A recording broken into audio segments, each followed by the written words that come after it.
आज मैं Avatar movie के तीनों पार्ट्स को एक्सप्लेन करने जा रहा हूँ। अवतार के पहले पार्ट में हम जैक नाम के आदमी को देखते हैं। दिखाया गया कि वो किसी पोर्ट में था। दरअसल ये किसी स्पेस पोर्ट था जो कि स्पेस में ट्रेवल किया करता था। जैक को यहाँ पर काफी समय के बाद होश आया हुआ था। इस पोर्ट में ऑलमोस्ट जैक 6 साल से सो रहा था। जैक की दोनों टांगे पैरालाइज्ड हो चुकी थी। अब यहाँ पर यह तो समझ में ही नहीं आ रहा था कि जैक तो पैरालाइज्ड है तो वो स्पेस में क्या कर रहा है और किस लिए इसे यहाँ इस हालात में लेकर आया गया है। लेकिन तभी हम पास्ट के कुछ सीन्स देख पाते हैं जिससे हमें सारी की सारी कंफ्यूजन दूर हो जाती है कि जैक का एक ट्विन ब्रदर था जो कि बहुत ही अच्छा साइंटिस्ट था और वो स्पेस में जाना चाहता था। उसे नई नई चीजें डिस्कवर करने का काफी ज्यादा ही शौक था, लेकिन उसकी कुछ लोगों से लड़ाई हो गई। कुछ पैसे के लिए उसे मार दिया गया। स्पेस में उसे भेजने के लिए भी नासा का भी बहुत ही खर्चा हो गया था। तो जैक यह नहीं चाहता था कि यह सारा पैसा बर्बाद हो जाए, इसीलिए वो अपने भाई का सपना वो पूरा करना चाहता था और वो ठान लेता है कि वो खुद उसकी जगह स्पेस में चला जाएगा। जैक जो कि अपने कमर के नीचे से पूरा पैरालाइज्ड था तो उसके इलाज का खर्चा उसके सोच से भी ज्यादा की थी। इसीलिए उसके अंदर एक होप थी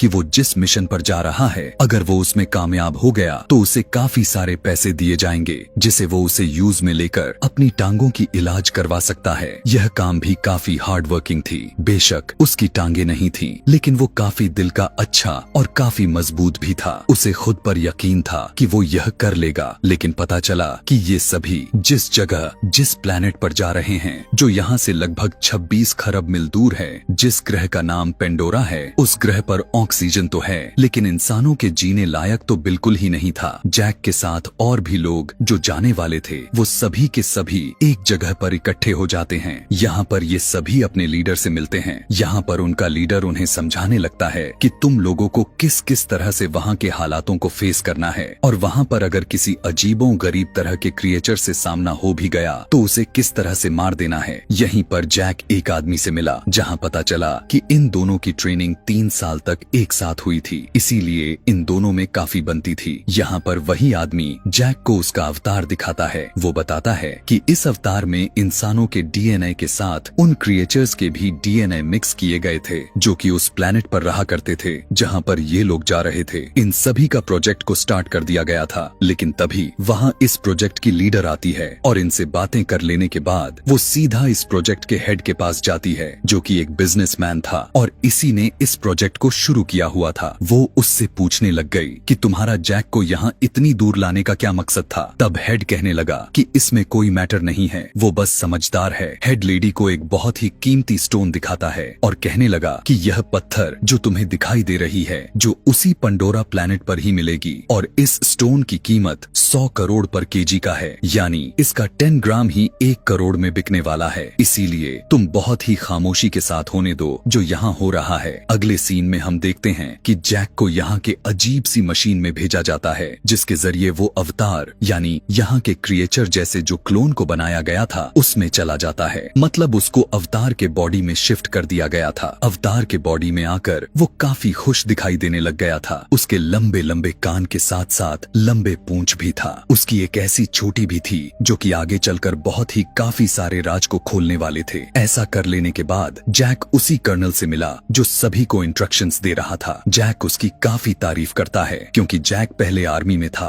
तो उस टाइम उसकी सारी एक्टिविटीज काफी अच्छी थी। कर्नल भी जैक से कहने लगा था कि तुम बहुत ही आगे जा सकते हो। वहाँ के प्लैनेट्स पर जाकर वहाँ के क्रिएचर्स के साथ साथ तुम ज्यादा से ज्यादा टाइम स्पेंड करना, क्योंकि तुम जितना टाइम उनके साथ स्पेंड करोगे वो उतना ही तुम पर ट्रस्ट करने लग जाएंगे। कर्नल जैक से कहा कि तुम तो यह भी जानते हो कि इस प्रोजेक्ट का हेड भी यही चाहता है कि हम ज्यादा से ज्यादा स्टोन निकाल सकें, इसीलिए उन सारे क्रिएचर्स को वहाँ से हटाना होगा और अगर तुम इस काम को कर जाते हो तो इसमें अच्छी बात तो और भी हो जाएंगी। लेकिन अगर तुम 3 महीने के अंदर ही ऐसा कुछ ना कर पाए तो हमें मजबूरन यानी ना चाहते हुए भी हमला करना ही होगा और जंग छिड़ जाएगी, क्योंकि चाहे हमारी जान क्यों न चली जाए हमें स्टोन को हासिल करके ही रखना है। वो जैक से कहता है कि इसके बदले में मैं तुम्हारी टांगे भी ठीक करवा कर दूंगा। यह सुनकर तो जैक मान जाता है। दिखाया जाता है कि ये लोग उस प्लेनेट पर पहुंच चुके हैं। वहां जाते ही जैक जो कि अब अवतार में कन्वर्ट हो चुका था वो काफी खुश भी नजर आ रहा था। जैसे ही वहां के जंगलों में उतरकर जब चीजों को छूने लग गया तब उसने देखा कि वहां पर तो अजीबों गरीब तरह के बड़े बड़े जानवर मौजूद हैं। एक अजीब सा जानवर जैक के पीछे पड़ जाता है। अपने बचाव में जैक काफी ऊंचाई से एक झरने में कूद जाता है, लेकिन लेकिन इस इंसिडेंट से जैक अपनी टीम से अलग हो चुका था। कुछ टाइम के बाद हमने देखा कि जैक वहाँ की एक लकड़ी को तोड़कर उसे नुकीला बना लेता है ताकि यहाँ के जानवरों से अपने आप को प्रोटेक्ट कर सके। ऊपर से टीम भी उसे काफी ढूंढती है, लेकिन उन्हें जैक कहीं पर भी दिखाई नहीं दे रहा था।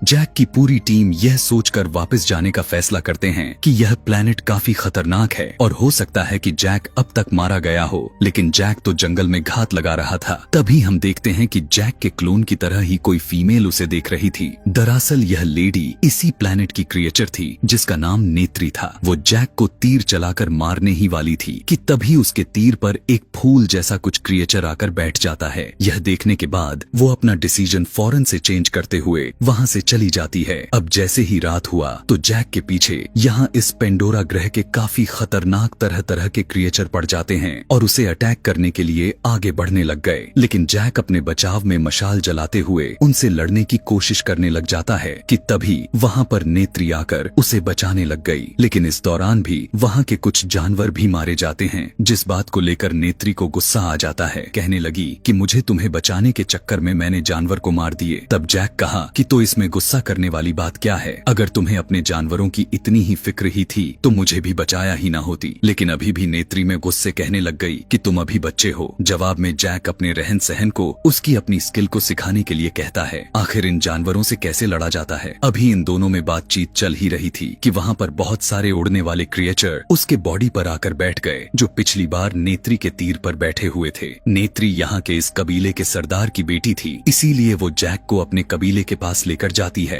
जैक को देखते ही कबीले के लोग उसे मारने की कोशिश करते हैं, लेकिन नेत्री उन्हें रोकने लग गई। तब यहाँ उसकी बातें एक दूसरे क्रिएचर को अच्छी नहीं लगती। यह वही क्रिएचर था जो कि आगे चलकर इस कबीले का सरदार बनने वाला था। लेकिन नेत्री की माँ, जो कि वहाँ की रानी थी, वो नेत्री से कहने लग गई कि तुम्हें मैं इजाजत देती हूँ, तुम जैक को चीजें सिखा सकती हो। इधर इंसानों के बेस पर हम देखते हैं कि असल दुनिया में जैक की आंख खुलती है, यानी उसी पोर्ट में जिसके जरिए वो अपने बनाए गए क्लोन में जाता था। अभी जब उसकी होश यहाँ पर आई हुई है, इसका मतलब उस कबीले के बीच जैक का क्लोन रात में नींद पूरी कर रहा है। यहाँ पर जैक बताता है कि मैं उन लोगों का ट्रस्ट जीतने के लिए अपना पहला स्टेप तो पार कर लिया हूँ, जिसे सुनकर सभी काफी खुश हो जाते हैं। इस कहानी को थोड़ा और आगे ले जाकर दिखाया गया कि अब नेत्री इसी तरह से जैक को काफी सारे स्किल्स सिखाने लग जाती है, जैसे कि घोड़ों को कैसे चलाया जाता है। कुछ टाइम के बाद इस प्रोजेक्ट की लीडर को देखते हैं, जो कि अपनी टीम को लेकर एक जगह पर आ जाती है जहाँ पर इनका पहले से ही एक छोटा सा सीक्रेट कैबिन बनाया गया था। अब क्योंकि यह कैबिन ऐसी जगह पर मौजूद था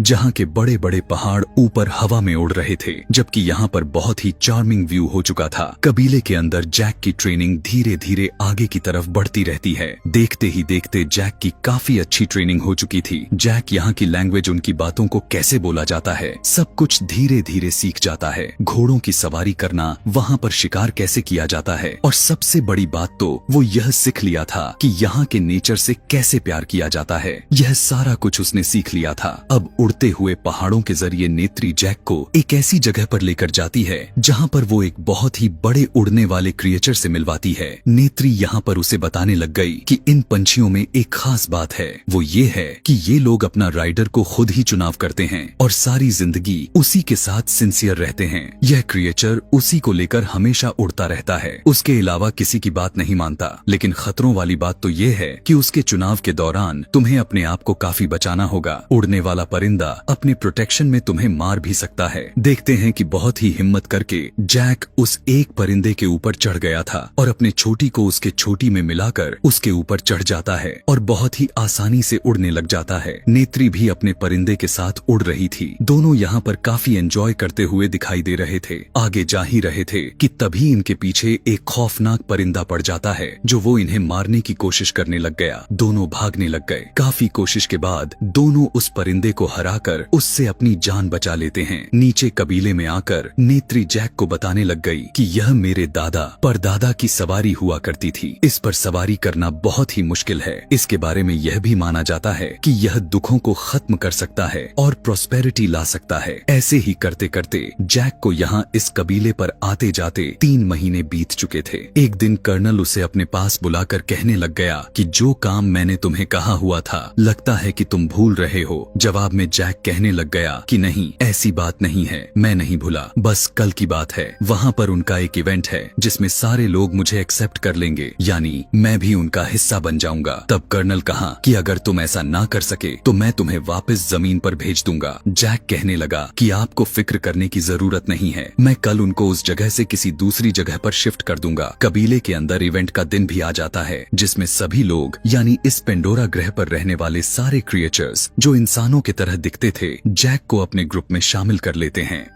यहाँ पर नेत्री जैक को एवा नाम के पेड़ के पास लेकर जाती है, जो कि उनकी यह पेड़ पवित्र माना जाता है। हमेशा यह पेड़ ग्लो करता रहता था। यहाँ पर बहुत ही प्यार से नेत्री जैक से कहने लग गई कि तुम चाहो तो यहाँ की किसी भी लेडी को चुन सकते हो। यह सुनकर बिना डरे जैक नेत्री से कहने लग गया कि मुझे तो तुम अच्छी लगती हो। उसकी बात को सुनकर नेत्री स्माइल कर देती है। मतलब जिस काम के लिए जैक यहाँ इन कबीले के साथ मिटाप की थी उसमें काफी बदलाव नजर आने लग चुके थे और यही जैक की और वहाँ बेस पर सबके लिए काफी बड़ी मुसीबत खड़ी करने वाली थी। अब जब कर्नल जैक की ऐसी हरकत को देखा तो वहाँ पर मौजूद एवा यानी पंडोरा की पवित्र पेड़ को अपने बड़े से बुलडोजर से उसे गिराने लग जाता है, क्योंकि अब उससे बर्दाश्त ही नहीं हो रहा था और वो अपना काम को जल्द से जल्द पूरा करके यहाँ से उसे जाना था। यह देखने के बाद तो यहाँ के सारे कबीले वालों को काफी गुस्सा आ जाता है। यहाँ पर यह देखने के बाद जैक उन्हें रोकने की काफी कोशिश करता है, लेकिन इंसान उसकी बातों को कुछ भी समझ ही नहीं रहे थे। यह सब देखकर इस कबीले का वही क्रिएचर जो यहाँ का सरदार बनने वाला था जैक पर हमला कर देता है, लेकिन नेत्री उसे बचाती है। इधर इस प्रोजेक्ट का लीडर कर्नल से कहने लग गई कि यह जरूरी नहीं है कि उनकी पेड़ों को नुकसान पहुंचाकर उनके पेड़ को गिराकर स्टोन को हासिल करो, क्या पता स्टोन दूसरी तरफ हो। तब तक जैक भी आ गया था। वो कर्नल को समझाने लग गया और वो इस प्रोजेक्ट के हेड से भी कहता है कि आप लोगों को यह स्टोन क्यों चाहिए। वहाँ नीचे कबीले के लोग नेचर को काफी ज्यादा ही पसंद करते हैं, वो मर जाएंगे लेकिन कभी भी यहाँ से नहीं जाने वाले। कर्नल कहने लगा कि हमें इससे फर्क नहीं पड़ता, अगर वो नहीं जाएंगे तो मैं तुम्हें पहले ही बता चुका हूँ कि हम महायुद्ध करेंगे, यानी जंग कल होकर ही रहेगा। लीडर उन्हें समझाने की काफी कोशिश करती है, लेकिन बिजनेसमैन तो सुन ही नहीं रहा था। वो बस उन्हें इतना सा मौका देता है कि तुम सभी अपने अपने अवतार में एक बार फिर से जा सकते हो और उनके साथ डील कर सकते हो। यहाँ अब तुम लोगों के पास आखिरी मौका बचा हुआ है। इस प्रोजेक्ट का लीडर लेडी और बाकी के सभी लोग अपने अपने अवतार में चले जाते हैं और दोबारा से उस प्लेनेट पर जाते हैं। जहाँ जाते ही जैक सभी को सच सच बता देता है कि मुझे यहाँ पर इसीलिए भेजा गया था कि मैं आप लोगों को इस जगह से हटा सकूं, क्योंकि उन्हें यहाँ से कुछ जरूरी चीजें चाहिए थी। यह सुनने के बाद तो नेत्री के पैरों तले जमीन ही खिसक जाती है। वो काफी ज्यादा ही अपसेट हो जाती है। चिल्लाते हुए वो जैक से कहने लग गई कि तुमने मुझे धोखा दिया है, तुमने मुझे अपने प्यार के जाल में फंसाया और मेरे लोगों के साथ खेलते रहे, जबकि ऐसा तो कुछ नहीं था। जैक ऐसा बिल्कुल भी नहीं चाहता था कि उनके साथ ऐसा हो। पंडोरा के इंसानों जैसे दिखने वाले लोग यानी क्रिएचर उन प्रोजेक्ट के लीडर और जैक दोनों को बंदी बना लेते हैं। तभी वहाँ पर कर्नल अपने लोगों के साथ आ जाता है। जैक उन्हें ऐसा ना करने के लिए कहा हुआ था, लेकिन वो उसकी बातों को नहीं मानते। उन्हें देखते ही कबीले के लोग उन पर अटैक कर देते हैं, लेकिन कबीले के लोग अपने तीर कमान से उन्हें कितना कुछ कर पाते, इंसानों पर तो कोई फर्क ही नहीं पड़ रहा था। जब कबीले के लोग पीछे नहीं हटते तो कर्नल उन पर बमबारी करने लग जाता है, जिससे हर तरफ आग ही आग लग जाते हैं। चारों तरफ हाहाकार मच जाती है। कबीले के लोग डर कर रोने लग जाते हैं। तभी उसी भाग दौड़ में एक फीमेल क्रिएचर जो नेत्री की माँ थी यानी वहाँ की रानी, वो जैक के पास आकर उसे खोलते हुए कहने लग गई कि हमारी जान बचा लो। लेकिन इतनी ही देर में कर्नल पेंडोरा के सबसे विशाल पेड़ भी गिरा देता है, जो कि उनका पवित्र पेड़ माना जाता था। सारे पेंडोरा ग्रह के लोगों के दिल में डर का माहौल बन चुका था। इनके साथ इतना बुरा किया जा रहा था कि यह नजारा हमारे आंखों में आंसू भरने पर मजबूर कर देगा। सभी काफी दुखी हो चुके थे। उन्हें इंसानों पर काफी ज्यादा ही गुस्सा आ रहा होता है। इसी हमले में नेत्री के फादर यानी इस कबीले के लीडर का भी डेथ हो जाती है। इस प्रोजेक्ट का हेड यहाँ बिजनेसमैन ऑर्डर देता है जैक और उसके इस प्रोजेक्ट के लीडर को अरेस्ट कर लिया जाए, लेकिन तभी उन्हीं में से एक लेडी सोल्जर आती है जो कि यहाँ उन्हीं के साथ प्लेन को उड़ाया करती थी। थी। वो वहाँ पर आकर उन्हें बचाने में उनकी मदद करती है। अब सभी लोग चोरी चुपके से यहाँ से भागने लग जाते हैं, लेकिन इसी दौरान कर्नल उन्हें देख चुका था। उसकी फायरिंग की वजह से जैक के प्रोजेक्ट की लीडर को गोली लग जाती है। अब क्योंकि दोबारा से जैक अपने अवतार में इसलिए आ गया था क्योंकि उसे उसी जगह यानी उसी केबिन में लाया गया था जहाँ पहाड़ पर इनका सीक्रेट केबिन था। लेकिन जैक यहाँ पर देखता है कि यहाँ इस कबीले के सारे लोग किसी और जगह पर चले गए हैं। इस टाइम जैक उसी जगह यानी उसी नजारे को देख रहा था जहाँ पर उनके पवित्र पेड़ रहा करती थी। उन्हें लग रहा था कि जैक गद्दार यहाँ से भाग चुका है और वो इनकी मदद के लिए कभी भी नहीं आएगा। लेकिन इस बार जैक उसी परिंदे पर सवार होकर आया हुआ था जो पिछली बार यह परिंदा उनके ऊपर खाने के लिए हमला किया हुआ था। इसी परिंदे पर नेत्री के पूर्वजों ने सवारी की हुई थी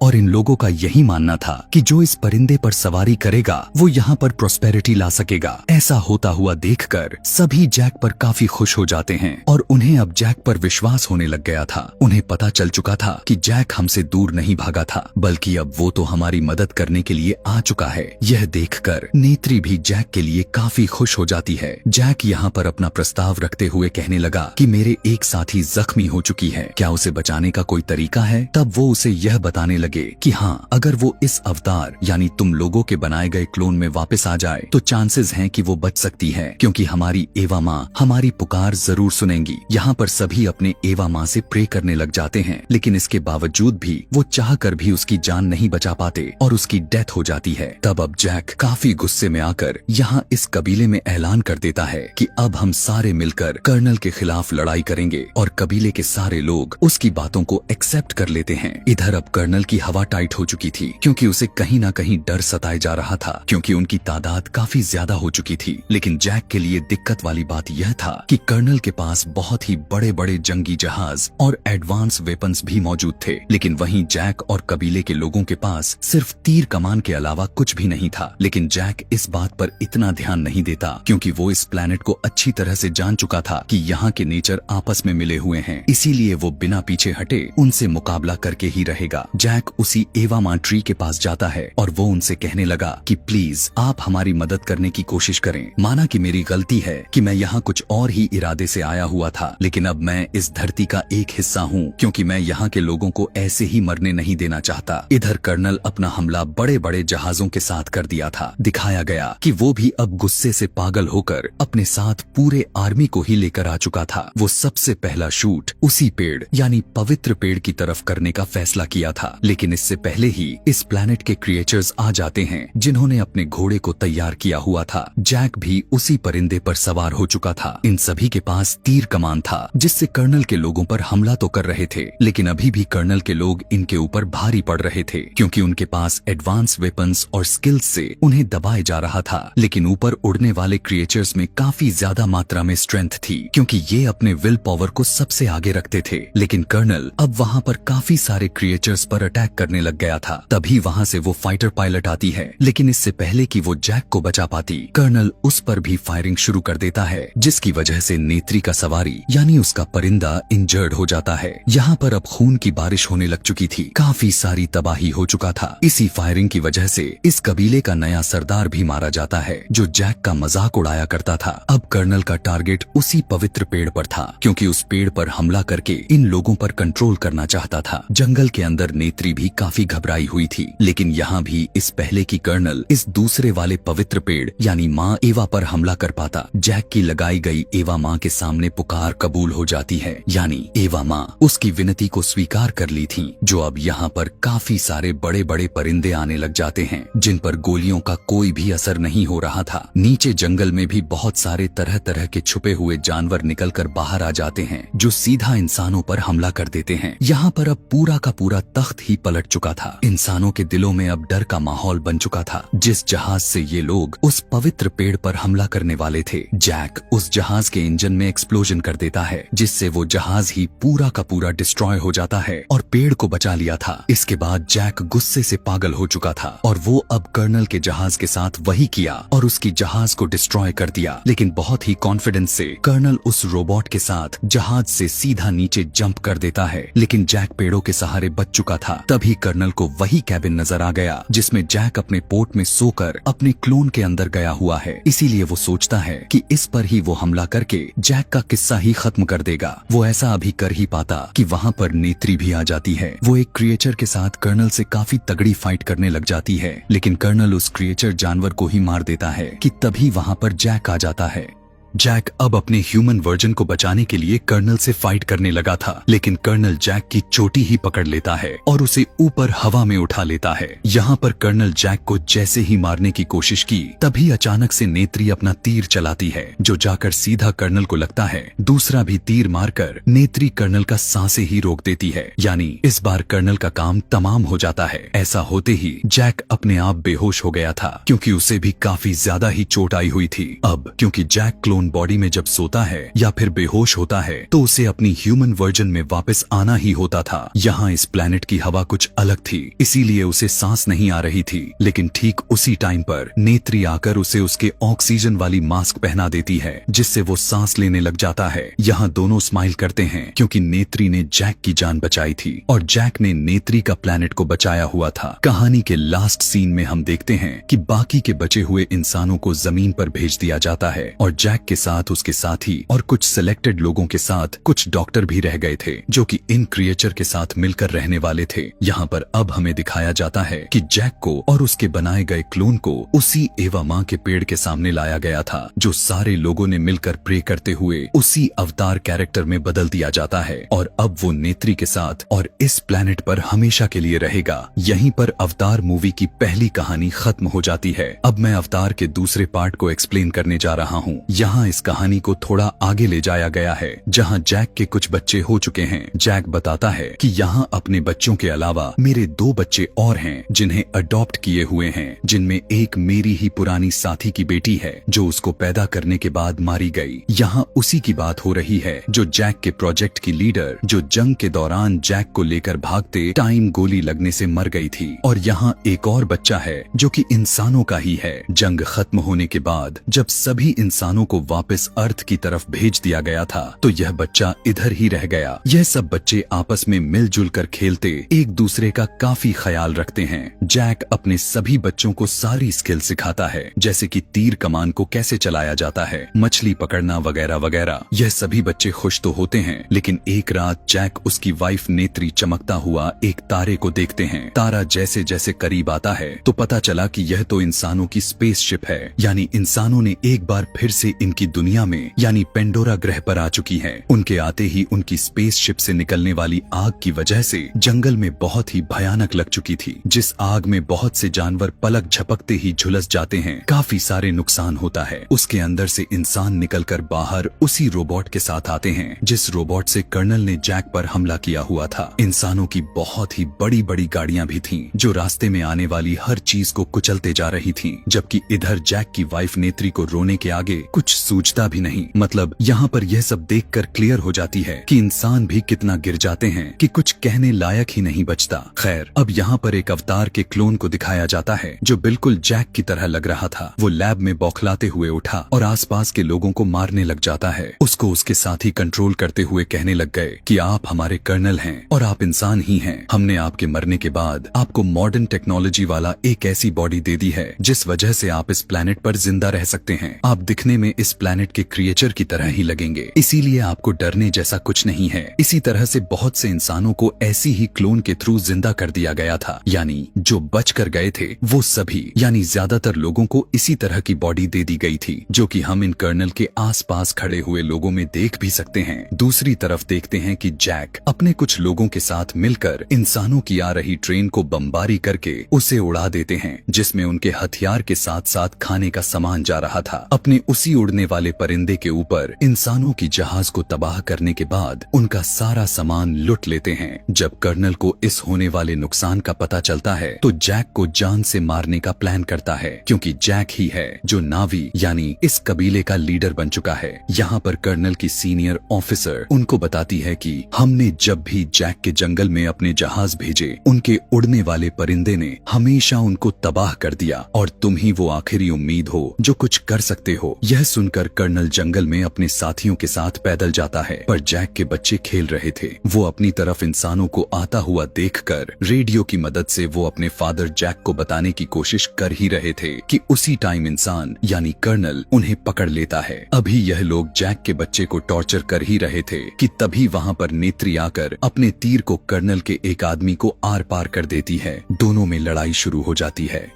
नेत्री अपने बाकी बच्चों को तो बचा लेती है, लेकिन कर्नल उस बच्चे को उठाकर अपने साथ ले जाता है जो इंसान ही था। नेत्री अपने बच्चों को लेकर परेशान ही थी कि जैक कहता है हमें इस जंगल को छोड़कर जाना होगा। कर्नल अब मुझे मारने के लिए यहाँ जरूर आएगा। अब क्योंकि यहाँ जैक को पता था कि कर्नल को उसी के जैसा एक क्लोन बना दिया गया और उसकी सारी यादों को शुरू में एक चिप के मदद से उसे दे दिया गया था, और अब क्योंकि वो दोबारा से आया हुआ है तो वो मुझे मारना चाहता है। इसीलिए मैं तुम और हमारी बच्चे यहाँ से चले गए तो हम अपने बाकी कबीले के लोगों की जान बचाना है, क्योंकि जिस बच्चे को कर्नल साथ ले गया है वो बहुत ही जल्द उन्हें हमारी लोकेशन बता देगा कि हम कहाँ रहते हैं और इंसान यहाँ तक पहुँच जाएंगे। नेत्री यहाँ से जाना तो नहीं चाह रही थी, लेकिन उसके अपने कबीले के लोगों की जान का सवाल था, इसीलिए वो मान जाती है। दूसरी तरफ इंसान जैक के एडॉप्ट किए बच्चे को टॉर्चर करके उसके घर का पता पूछ रहे होते हैं, लेकिन काफी समझदार बच्चा था, इसीलिए वो उसे कुछ भी बताने से साफ मना कर देता है।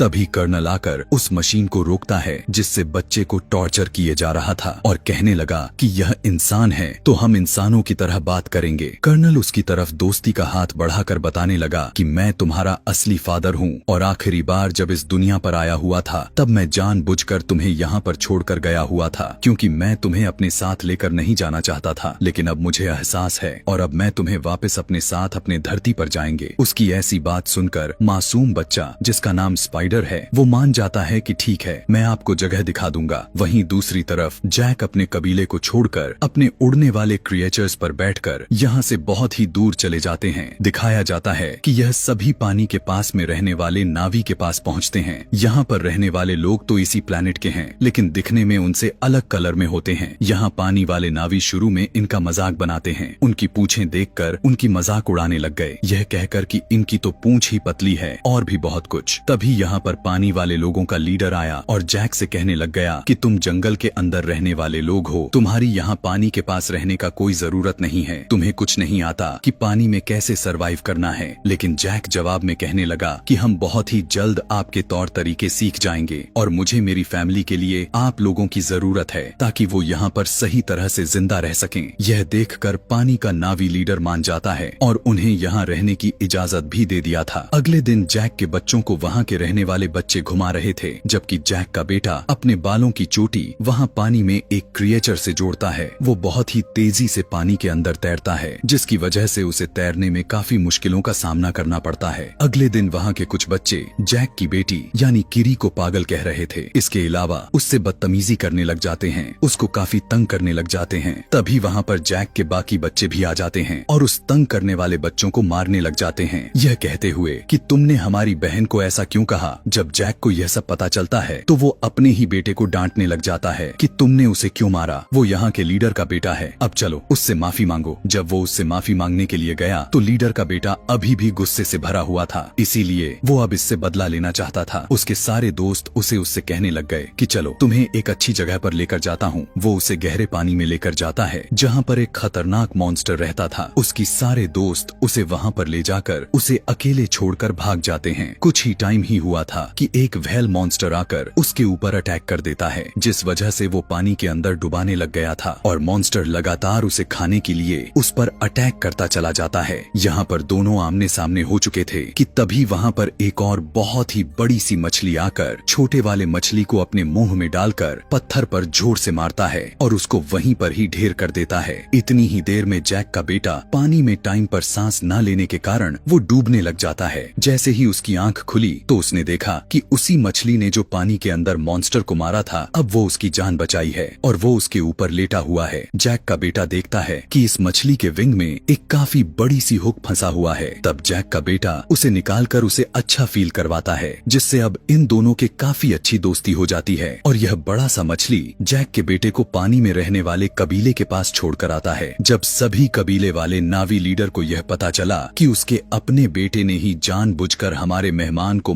मॉन्स्टर के पास मरने के लिए छोड़ा, तब लीडर खुद अपने बेटे को ही सजा देने लग जाता है। लेकिन जैक का बेटा कहने लगा कि आपके बेटे की कोई गलती नहीं है, मैंने ही वहाँ पर जाने के लिए कहा, बल्कि वो तो मुझे रोक रहा था। उसकी ऐसी बात सुनकर लीडर के बेटे को काफी शर्मिंदगी का सामना करना पड़ गया था कि इसने मुझे बचाया, जबकि मैंने ही गलती की हुई थी। मैं तो उसे मारना चाहता था। उसकी अच्छाई को देखते हुए अब वो इनका अच्छा दोस्त बन जाता है।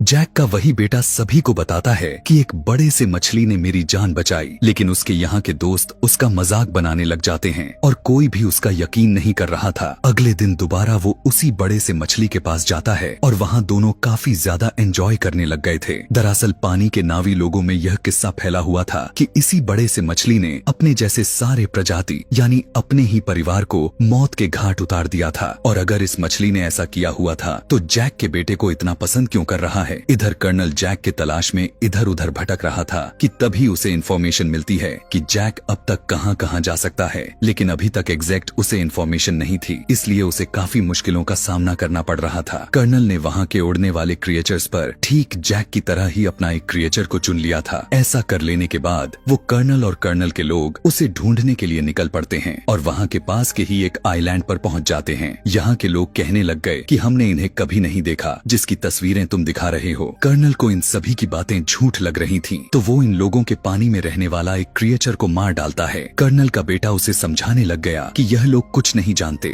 ये लोग तो सिर्फ मछलियां पकड़ते हैं, इन्हें छोड़ दो। अपने बेटे की बात सुनकर उसकी बात मान लेता है, लेकिन फिर भी जालिम इंसान बाज नहीं आता और जाते हुए यहाँ के कबीले के लोगों के घरों पर आग लगाते हुए जलाकर भस्म कर देता है। इस तरह और भी जगहों पर जाकर बहुत से मासूम नावी लोगों को मारने लग जाता है। सभी से जबरन पूछने के बावजूद भी उसे अभी तक जैक का पता नहीं चल पाता, वो कहाँ पर गया हुआ है। इसी तरह यह सारे इंसान पानी वाले क्रिएचर को देखते हैं, यानी मछली को देखते हैं, उस पर भी अपने हथियारों और छोटे छोटे मिसाइल से अटैक करते हैं। इसके अलावा वो उन पर ऐसे ऐसे सोनिक गन से भी अटैक करते हैं जिससे वो पानी में रहने वाले मछली इंसानों पर हमला ही नहीं कर पाता, जो इंसान इसे बहुत ही आराम से पकड़ सके। वहीं एक बहुत ही बड़े मछली अपने छोटे बच्चे के साथ तैर रहा होता है, जिसने इंसानों का कभी कुछ नहीं बिगाड़ा था, लेकिन वो अब दर्द में बेचारा तड़प रहा था और आखिरकार वो वहीं पर मारा जाता है। उसका छोटा सा बच्चा आसपास घूमकर अपनी माँ को आवाजें लगा रहा था और इंसान बहुत ही बेशर्मी के साथ खुशी में तालियां बजा रहे थे कि वो अपने मिशन में कामयाब हो चुके हैं। यह सब देखकर कर्नल का बेटा स्पाइडर काफी अपसेट हो जाता है, क्योंकि उसे इन सभी जानवरों की फिक्र हो रही थी और वो इस होने वाले जुल्म को बिल्कुल भी बर्दाश्त नहीं कर रहा था। इंसान उस क्रिएचर को पकड़कर अपने साथ लेकर जाते हैं और उसके मुंह के अंदर जाकर ड्रिल मशीन के जरिए उसके मुंह के ऊपर वाले हिस्से में एक सुराग बनाते हैं, जिसके अंदर से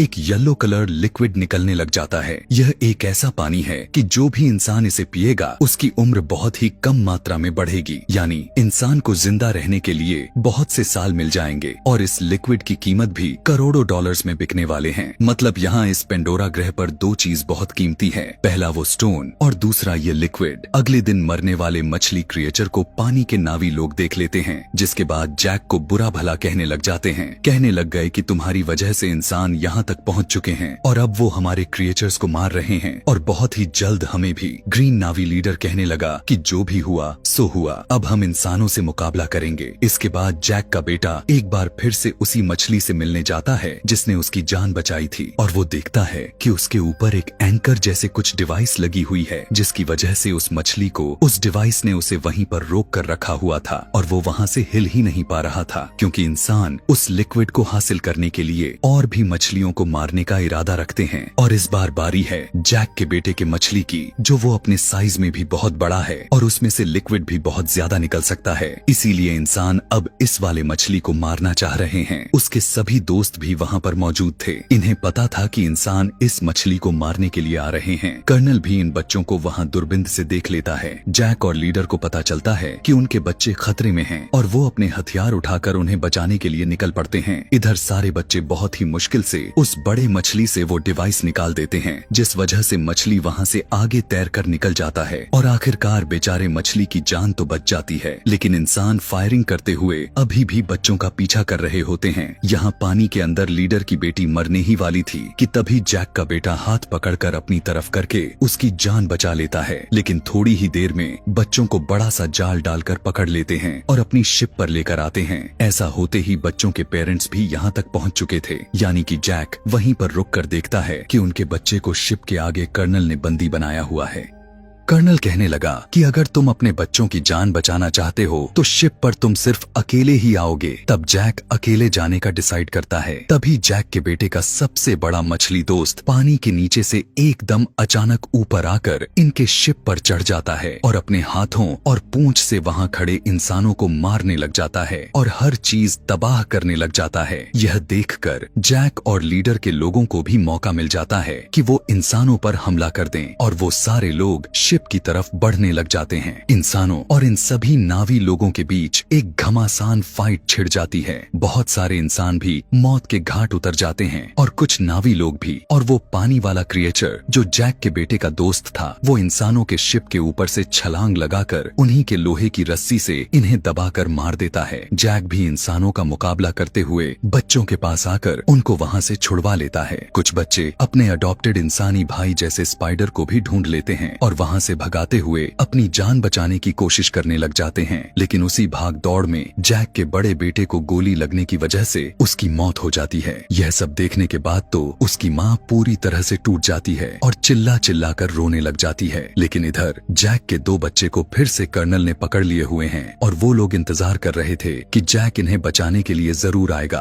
और इसी मौके को देखते हुए हम उसे मार डालेंगे। जैक वहाँ बहुत ही खामोशी से आकर धमाका करते हुए उस शिप का हुलिया ही बदल कर रख देता है। चारों तरफ आग ही आग हो गए थे। बहुत सारे इंसान भी मारे गए थे। उसकी वाइफ तो अब काफी ज्यादा ही गुस्से में आ चुकी थी। वो अब रुकने का नाम ही नहीं ले रही थी। अपने तीर से ऐसे ऐसे तरीके से मारती है कि इंसान वहीं कांप उठते हैं और एक इंसान को इतना बुरी तरह से मारती है कि वहीं पर मर जाता है। यहाँ पर जैक की वाइफ नेत्री बिल्कुल पागल सा हो गई थी, क्योंकि उसने अभी अभी अपने सबसे प्यारा बेटा को खोया था। मौका देखते हुए कर्नल जैक की बेटी किरी के ऊपर चाकू रखकर उन सभी को हथियार डालने को कहने लगा था। लेकिन उसी दौरान जैक की वाइफ वहां आकर कर्नल की ही बेटे यानी स्पाइडर पर ही चाकू रख लेती है। यह देखते हुए कर्नल को जैक की बेटी को छोड़ना पड़ जाता है। अब फाइनली कर्नल और जैक के बीच हाथों से लड़ाई होने लग जाती है। काफी घमासान लड़ाई करते हुए बहुत ही मुश्किलों के बाद जैक पानी के अंदर कर्नल का गला अपने हाथों में दबाकर उसे वहीं पर मार देता है और आखिरकार यह जालिम कर्नल पानी में ही डूबने लग जाता है। लेकिन कर्नल का बेटा डूबने से बचाकर उसे पानी से ऊपर लेकर आता है, क्योंकि बाप तो बाप ही होता है। जब कर्नल कहता है कि बेटा मेरे साथ चलो, तुम यहाँ पर जिंदा नहीं रह सकते, तब वो उस पर गुस्सा करते हुए अपनी फैमिली के पास चला जाता है, यानी कि जैक के पास। और स्पाइडर को देखकर जैक की फैमिली भी बहुत खुश होती है और उसको पहले की तरह ही प्यार करने लग जाती है। आखिर में जैक ने अपने बड़े बेटे जो गोली लगने की वजह से मारा गया था, उसे पानी के अंदर दफन कर देता है और उसे यहाँ पर उसकी सारी पुरानी यादें याद आने लग जाती हैं कि मेरा बेटा जो आज मरा है उसे मैंने हाथों में कैसे उठाया था जब वो पैदा हुआ था, और आज मैंने अपने ही हाथों से उसे दफन भी कर रहा हूँ। इस अवतार की कहानी यानी अवतार पार्ट 2 भी यहीं पर खत्म हो जाती है और अब मैं इसके लास्ट पार्ट यानी अवतार 3 को भी एक्सप्लेन करने जा रहा हूँ। तो मूवी की शुरुआत लुआक से हुआ, जो इस वक्त पानी के अंदर ट्री ऑफ सोल्स के पास बैठा हुआ है। यह जैक का वही बेटा है जिसकी दोस्ती उस बड़े से मछली से हुआ था। वो यहाँ पर अपनी आंखें बंद किया था और ट्री ऑफ सोल्स की हेल्प से अपनी मरे हुए भाई की सोल के साथ जुड़ जाता है। यह दोनों भाई मिलकर यहाँ खेलने लग गए और अचानक से लुआक के भाई को एहसास हुआ कि वो असल दुनिया में है ही नहीं, बल्कि वो तो अपने मरे हुए भाई के साथ किसी और ही दुनिया में खेल रहा है। लुआक के भाई को एहसास होता है कि उसके भाई को सच्चाई के बारे में पता चल गई है, तो वो उसे कहने लगा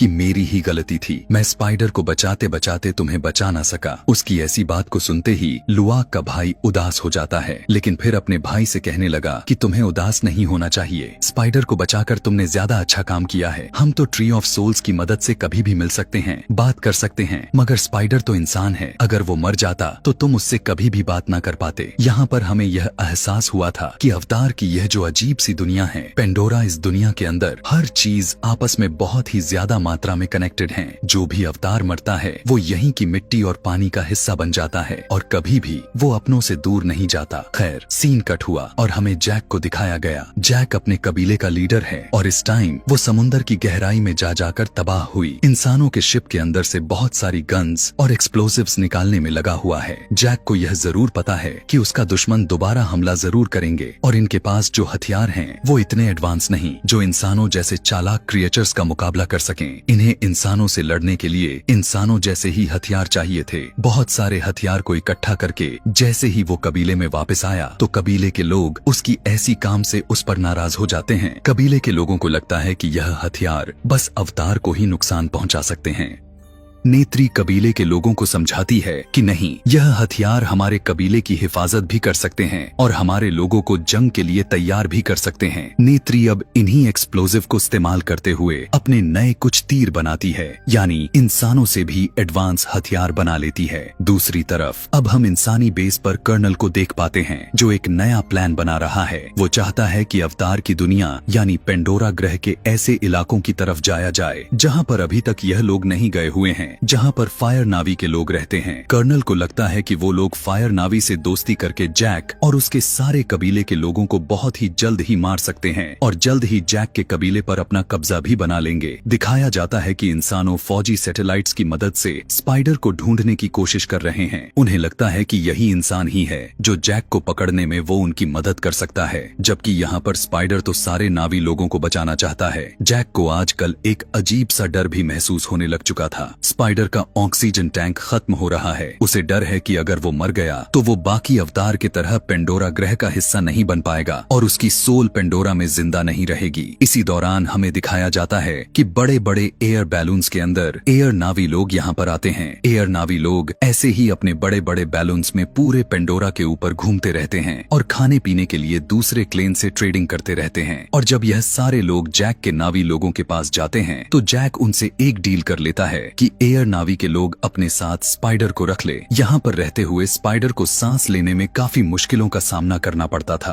पर एयर नावी लोगों के साथ जब हवा में रहेगा तो उसके जिंदा रहने के चांसेस बढ़ जाएंगे। हालांकि स्पाइडर इस फैसले से खुश नहीं था, पर वो कुछ कर भी नहीं सकता था। अपने बचे कूचे ऑक्सीजन मास्क लेकर इन लोगों के साथ निकल जाता है। दूसरी तरफ हमें इंसानों बेस पर दिखाया गया कि सैटेलाइट की मदद से अभी भी इंसान इन लोगों पर नजर रख रहे थे और उन्होंने देखा कि एयर क्लेन के लोगों के पास इस टाइम स्पाइडर है और कर्नल स्पाइडर यानी अपने बेटे को देखकर बहुत ही ज्यादा खुश हो जाता है। इससे पहले कि इंसान कुछ कर पाते हम देखते हैं कि आसमान में भयानक मॉन्स्टर के ऊपर उड़ते हुए अवतार एयर क्लेन के ऊपर हमला कर देते हैं। असल में यही फायर दूसरे नावी थे जो कभी भी किसी नावी के साथ दोस्ती नहीं बनाते थे। इनकी दुश्मनी हमेशा सबके साथ बनी रहती है। फायर क्लेन की जो लीडर है दिखने में ही काफी भयानक लग रही है। वो यहाँ आते ही सारे एयर क्लेन पर हमला करना शुरू कर देती है और जैसे ही पानी वाले नावी के लोगों को यानी जैक और नेत्री को यह बात पता चलता है तो वो एयर क्लेन की मदद करने के लिए वो भी यहाँ आ जाते हैं और गन्स लेकर फायर क्लेन के लोगों को मारना शुरू कर देते हैं। जैक के बाकी बच्चे एयर क्लेन के लोगों को बचाने की कोशिश में लग जाते हैं और ऊपर एक घमासान युद्ध छिड़ जाती है। यहाँ जैक जब एक फायर अवतार को मारने की कोशिश करता है तो उसकी गोली गलती से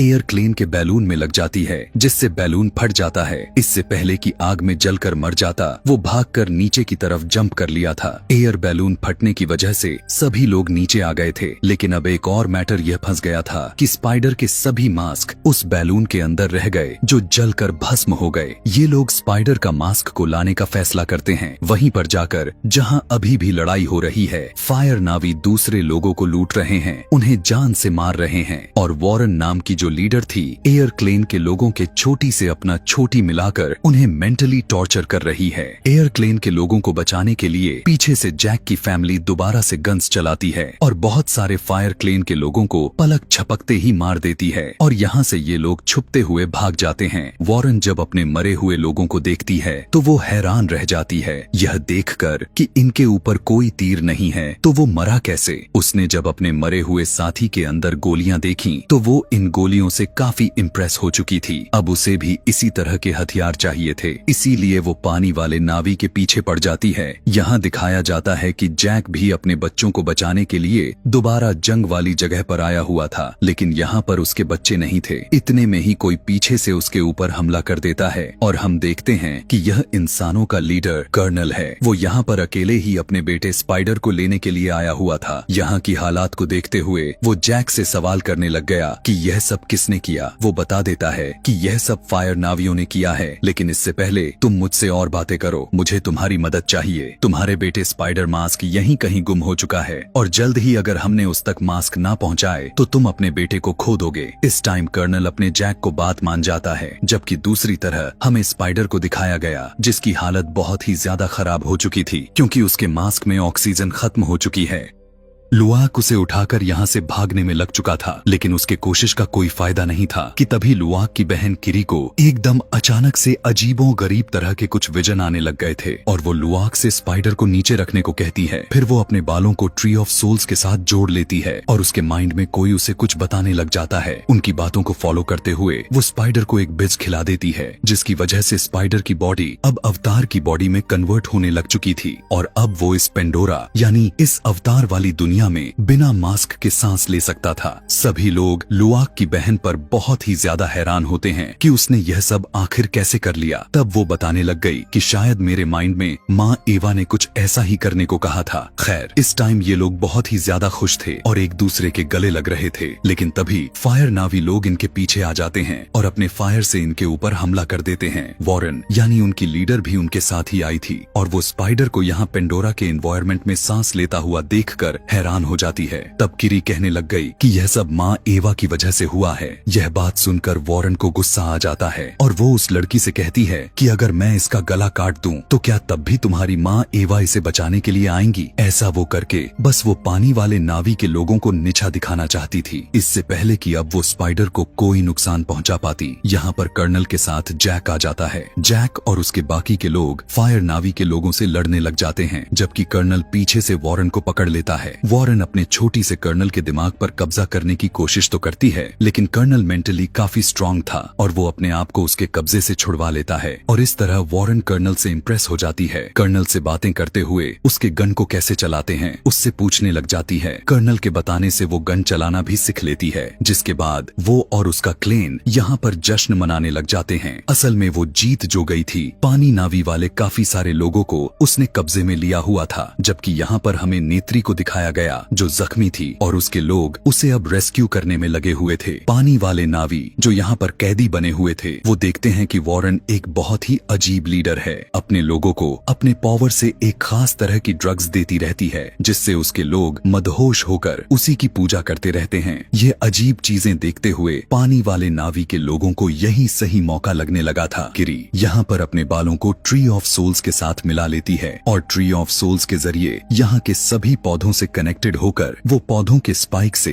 इन सभी फायर नावी के लोगों के ऊपर हमला करवा देती है। पौधे की स्पाइक यानी कांटे तीरों की तरह फायर नावी के लोगों के अंदर घुसकर उन्हें जख्मी कर देती है और जब वो लोग तड़प रहे थे तब पानी के नावी बचकर यहाँ से भाग निकलते हैं। दूसरे सीन में हमें दिखाया जाता है कि जैक की पूरी फैमिली के पास कर्नल आता है और उससे डिमांड करता है कि तुम मेरे बेटे को मुझे वापस दे दो। तब जैक कहता है कि मैं ऐसा नहीं कर सकता क्योंकि तुम्हारा बेटा ही खुद तुम्हारे दुनिया में जाना ही नहीं चाहता। अब तो वो हमारी दुनिया में सांस भी ले पा रहा है और यह सब कैसे हुआ है मैं नहीं जानता। यह सारे हमारे दुनिया के ही तो चमत्कार हैं। खैर, इस टाइम कर्नल अपने बेटे के लिए खुश तो था कि कम से कम वो जिंदा था और यहाँ पर अच्छी तरीके से सांस भी ले रहा था। यहाँ पर नेत्री भी अपना इलाज कराकर अपने फैमिली के पास वापस आ जाती है और उसके साथ गए हुए सभी लोग स्पाइडर को बिना मास्क के सांस लेता हुआ देखकर बहुत ही ज्यादा खुश हो जाते हैं। हम देखते हैं कि कर्नल भी इंसानों के पास वापस आ जाता है। कर्नल चाहता है कि वो जैक की पूरी फैमिली को मार दे और साथ ही साथ अपने बेटे स्पाइडर को भी यहाँ अपने बेस पर लेकर आए, लेकिन वो जिन इंसान साइंटिस्ट के साथ मिला हुआ है वो इस टाइम सिर्फ स्पाइडर को ही हासिल करना चाहते हैं ताकि उसके ऊपर एक्सपेरिमेंट्स कर सकें कि आखिर वो बिना मास्क के कैसे सांस ले पा रहा है। दूसरी तरफ अब जैक स्पाइडर को लेकर अपने वो साइंटिस्ट दिखाए गए जो उनके साथ ही यहाँ पेंडोरा पर रह गए थे। जैक साइंटिस्ट से पूछता है कि क्या स्पाइडर पहले जैसे हो सकता है। साइंटिस्ट स्कैन करके बताने लग गए कि माँ एवा ने उसकी बॉडी में ठीक अवतार वाली चीजें डाल दी हुई हैं और अब अगर उसकी बॉडी को चेंज की गई तो वो शायद मर जाएगा।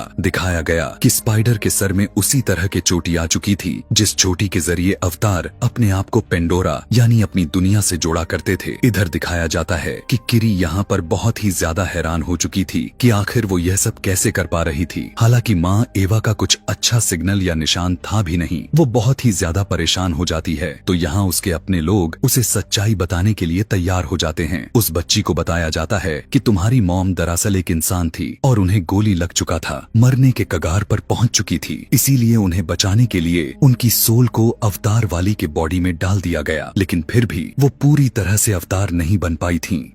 और इस तरह अचानक से बॉडी चेंज होने की वजह से पता नहीं क्यों वो प्रेग्नेंट हो गई थी और फिर तुम पैदा हुई। तुम्हारा कोई भी बाप नहीं था और इसीलिए हमें ऐसा लगने लगा कि हमारे लिए तुम माँ एवा का दिया हुआ गिफ्ट हो और इसी वजह से तुम्हारे अंदर एक्स्ट्रा पावर्स भी हैं। यह सुनकर किरी को थोड़ा शांति तो मिलता है, लेकिन अब वो दुखी हो जाती है यह जानकर कि उसका कोई भी डैड नहीं है। इस टाइम जैक उदास किरी के पास आकर कहने लगा कि तुम कभी उदास मत होना, मैं तुम्हारा डैड हूँ और हमेशा रहूंगा। खैर, रात को हमें दिखाया गया कि दो बड़े बड़े मछलियों का सरदार इनके कबीले के पास आते हैं। वो लोग इनके कबीले से माफी मांगना चाहते थे क्योंकि अनजाने में उसने बहुत सारे मुश्किलें पैदा की थी। दुश्मनों के शिप्स पर हमला करके उनके दुश्मन को बढ़ा दिए थे। जैक, जो कि इस टाइम कबीले का लीडर है, वो फैसला करता है कि वो मछली जो जैक के बेटे यानी लुआक का दोस्त है, वो कुछ टाइम के लिए उनके कबीले से दूर रहेगा। यह सुनकर लुआक, जो कि उस मछली से काफी अटैच हो चुका था, वो गुस्से में आ जाता है, लेकिन जैक गुस्से में उससे कहता है कि सिर्फ तुम और उस मछली की वजह से हमेशा हमारे कबीले में मुश्किलें पैदा करते रहते हो। यह सुनने के बाद लुआक बहुत ही ज्यादा टूट जाता है। सीन शिफ्ट करके दोबारा से कर्नल को दिखाया गया जिसके दिमाग में अभी भी वही चीज दौड़ रही है, यानी जैक के कबीले के लोगों को मारना है और स्पाइडर को हासिल कर लेना है। वो जानता था कि जैक के कबीले के वो अकेले नहीं हरा सकता था, इसीलिए वो जैक के कबीले को दुश्मन यानी फायर नावी के लोगों के पास आ जाता है और वॉरेन से डील करता है कि वो दोनों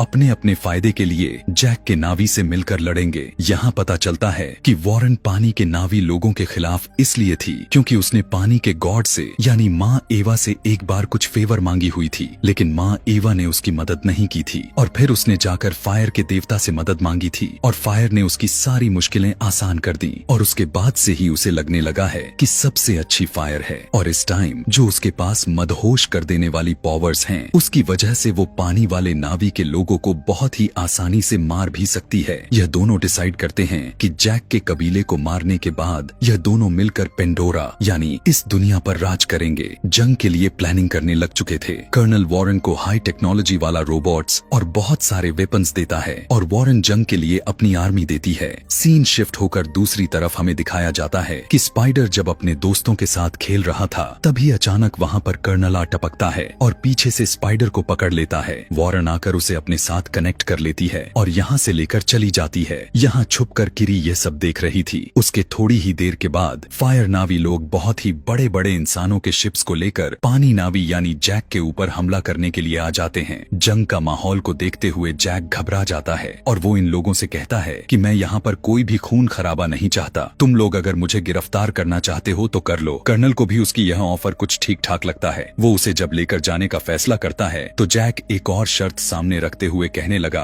कि अगर तुम मुझे ले जाओगे तो पीछे से मेरे कबीले पर हमला नहीं करोगे। कर्नल उसकी यह भी शर्त को स्वीकार कर लिया था और यह लोग इंसानों के बेस में चले जाते हैं। कर्नल के सारे लोग जैक को किसी ट्रॉफी की तरह लेकर जा रहे थे और बहुत सारे इंसान उसकी पिक्चर्स ले रहे थे। वॉरेन भी उनके साथ इंसानी बेस के अंदर आई हुई थी, लेकिन यहाँ का इंचार्ज डेनी उसे देखकर बिल्कुल भी खुश नहीं थी। वो कर्नल से पूछने लग गई कि तुम यहाँ वॉरेन को क्यों लेकर आए। तब कर्नल कहने लगा कि आज अगर हमारे पास स्पाइडर और जैक है तो यह सब वॉरेन की वजह से ही हुआ है। कुछ टाइम के बाद दिखाया जाता है कि इंसानों ने स्पाइडर के ऊपर एक्सपेरिमेंट्स करना शुरू कर दिया गया था, यह जानने के लिए कि वो पेंडोरा ग्रह पर सांस कैसे ले पा रहा है। दूसरी तरफ हम लुआक को देखते हैं जो मछली वाली उसी अपने दोस्त को पानी में ढूंढ रहा है ताकि वो अपने दुनिया और अपने कबीले के लोगों को बचा सके। लेकिन तभी अचानक से पानी के अंदर वाली खूंखार मछलियां हमला कर देती हैं। लेकिन यहाँ उसकी किस्मत अच्छी थी कि उसका दोस्त उन खतरनाक मछलियों से बचा लेते हैं। लुआक लुआक ने अभी भी हार नहीं मानी थी। वो अपना सफर दोबारा से शुरू करता है और अपने मछली वाले दोस्त से मिल भी जाता है। उसके मछली दोस्त के भाई पर भी इंसानों ने हमला किया हुआ था, जिसकी वजह से वो बहुत ही ज्यादा दर्द में था और उसकी पूरी बॉडी पर अभी भी इंसानों के वेपन्स लगे पड़े थे। यहाँ हमें इंसानों के एक और बेस को दिखाया गया जो वाटर क्लेन के होली डे पर यानी उसी दिन उन पर हमला करना चाहते हैं और उनकी पावर से अपने आप को इमोर्टल बनाना चाहते हैं, यानी ऐसा बनना चाहते हैं कि वो कभी भी ना मर सकें। लेकिन यहाँ पर एक साइंटिस्ट ऐसा भी था जिसे यह सब गलत लग रहा था। वो कहने लगा कि हम ऐसा नहीं कर सकते। वो बताता है कि वाटर क्लेन के लोग पेंडोरा ग्रह की एक ऐसी क्रिएचर हैं जो बहुत ही ज्यादा एकत्रित हैं, अपने लिए लड़ने के लिए एकजुट हो सकते हैं, यहाँ तक कि कम्युनिकेट भी कर सकते हैं और हमें उन्हें तबाह नहीं करना चाहिए।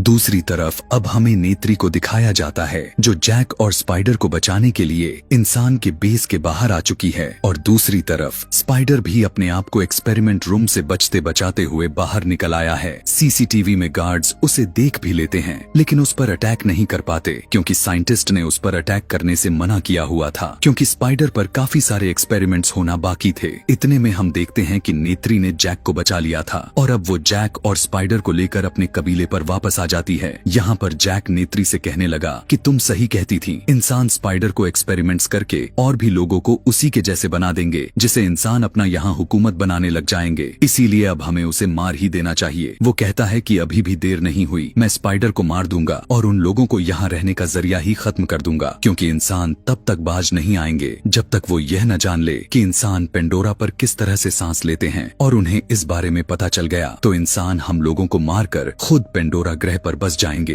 और जिस तरह उन्होंने अर्थ को खराब किए हैं इसी तरह उन्होंने पेंडोरा को भी बर्बाद करके रख देंगे। अब जैक जब स्पाइडर को मारने की कोशिश की तो थी लेकिन वो ऐसा कर नहीं पाया क्योंकि उसके सीने में एक बाप का दिल धड़क रहा था। उसने स्पाइडर को अपने बच्चों की तरह पाला था। खैर, इस टाइम पर अभी भी इन्हें एक बहुत बड़ा खतरा का सामना करना था। वो जानते थे कि इंसान यहाँ पर कभी भी स्पाइडर को हासिल करने के लिए फिर से आएंगे। इंसानों से वो अकेले लड़ नहीं सकते थे, इसीलिए जैक मदद मांगने के लिए एयर क्लेन के पास जाता है और उन्हें बताता है कि इंसान इस दुनिया पर यानी इस ग्रह पेंडोरा पर अटैक करके इस पर कब्जा करना चाहते हैं और पेंडोरा को बचाने के लिए उन्हें मिलकर लड़ना होगा। इसीलिए एयर क्लेन के लोग भी तैयार हो जाते हैं। एयर क्लेन के लोगों के मानने के बावजूद भी जैक को अभी भी लग रहा था कि वे इंसानों से नहीं जीत पाएंगे। इसीलिए जैक अब पेंडोरा ग्रह के सभी बड़े बड़े मछलियों से भी मदद लेने का फैसला करता है। मगर मछलियों के सरदार इस टाइम कोई भी किसी भी तरह का जंग नहीं चाहते थे। वो जंग लड़ने के लिए इनकार कर देते हैं। लेकिन तभी यहाँ पर लुआक का दोस्त जो मछली था वो अपने जख्मी भाई को लेकर आ जाता है जिसके ऊपर इंसानों ने हमला किया हुआ था। वो अपने मछलियों के सरदार को समझाने लगा कि अगर हमने इनका साथ ना दिया और इंसानों को खत्म ना किया तो इंसान हमें ही मार डालेंगे। और इस तरह पेंडोरा के सारी बड़े बड़े मछली जैक के जंग का हिस्सा बन जाते हैं। दिखाया गया कि इंसान अब अपने बड़े बड़े शिप लेकर और अपने एयरक्राफ्ट्स लेकर इस दुनिया पर अटैक करने के लिए निकल पड़े हैं। पानी में वो तेजी से अवतारों की तरफ बढ़ने लग चुके थे और उन पर हमला कर रहे थे। ऊपर एयर क्लेन वाले इंसानों से लड़ने लग चुके थे, लेकिन फिर भी इंसान अपने वेपन्स की वजह से इन पर भारी पड़ रहे थे। देखते ही देखते यहाँ का पूरा माहौल ही खराब होने लग चुका था। लेकिन तभी वहाँ पर वही बड़े बड़े मछलियाँ पहुँच जाते हैं जो आकर सीधा अटैक करते हुए बड़े बड़े जहाजों को डुबाने लग जाते हैं। कुछ देर के लिए ऐसा लगने लगा था कि अवतार की जीत होने वाली है, लेकिन ऐसा कहाँ होने वाला था। वजह यह थी कि कर्नल गद्दारी कर जाता है और फायर नावी के लोगों को इन सब में शामिल कर लेता है। अब फायर नावी के लोग भी एयर नावी और पानी वाले नावी के लोगों से लड़ने लग चुके थे और इसी वजह से अब सिचुएशन काफी बुरी तरह से बिगड़ चुकी थी। यहाँ दिखाया जाता है कि किरी, जिसने पहले भी पेंडोरा के गॉड यानी माँ एवा से मदद मांगी थी, वो दोबारा माँ एवा से मदद मांगने के लिए पानी के अंदर चली जाती है और स्पाइडर भी उसी के पीछे जाता है। पानी के नीचे ये दोनों अपने छोटी को ट्री ऑफ सोल्स से अटैच हो जाते हैं और फिर माँ एवा से बात करने की कोशिश करने लग जाते हैं। और यहाँ पर पहली झलक माँ एवा को दिखाया जाता है। ऊपर दिखाया गया कि जंग करते हुए पेंडोरा के लोगों का बहुत ही बुरा हाल हो रहा था। नेत्री यहाँ पर एक औरत को देखती है जो प्रेग्नेंट थी और उसके पास एक बेटी पैदा होती है, जिसके बाद पैदा करने वाली अवतार मर जाती है और मरने से पहले नेत्री से कहकर जाती है कि तुम मेरी बेटी का ख्याल रखना। इतने में हमें दिखाया जाता है कि कर्नल और उसके पूरे ग्रुप की नजर नेत्री पर पड़ जाती है और वो नेत्री को काबू में ले लेते हैं। नेत्री को बचाने के लिए यहाँ पर स्पाइडर आ जाता है और कहता है, मैं जानता हूँ कि तुम्हें मेरी जरूरत है, इसीलिए तुम मुझे ले लो और नेत्री को जाने दो। इन्हीं बातों के दौरान स्पाइडर धोखे से इन लोगों पर अटैक कर देता है। जैक भी आ चुका था और अब इन लोगों के बीच लड़ाई शुरू हो चुकी थी। इनकी लड़ाई अब काफी ज्यादा ही इंटेंस हो चुकी थी।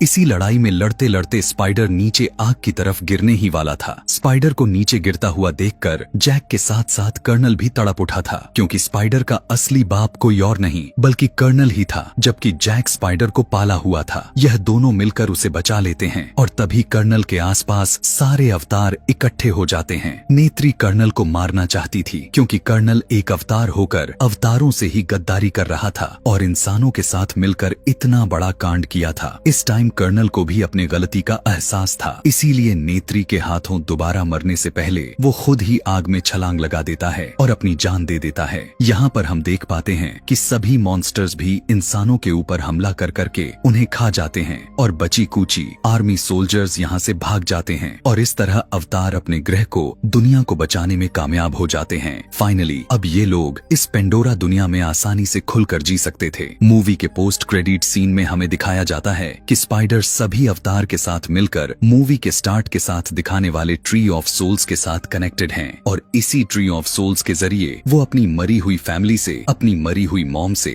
और बाकी सभी मरे हुए अवतार से मिल रहा है। ये लोग यहाँ पर एक साथ बहुत ही ज्यादा खुश हैं। इससे यहाँ यह पता चलता है कि पेंडोरा ग्रह पर जिस भी जीवित लोगों की जान जाती है उन्हें माँ एवा अपने पास बुला लेती हैं। यानी इस ग्रह पर कोई नहीं मरता, बल्कि वो मरने के बाद भी हमेशा के लिए जिंदा ही रहता है। और इसी सीन को दिखाते हुए अवतार के तीनों पार्ट्स खत्म हो जाते हैं। ऐसे ही और भी मजेदार से भरे हुए अलग दुनिया देखने के लिए और कहानी के बारे में जानने के लिए नीचे कमेंट में नेक्स्ट लिखें और चैनल पर नए हैं तो सब्सक्राइब करना बिल्कुल भी ना भूलें। Thanks for watching.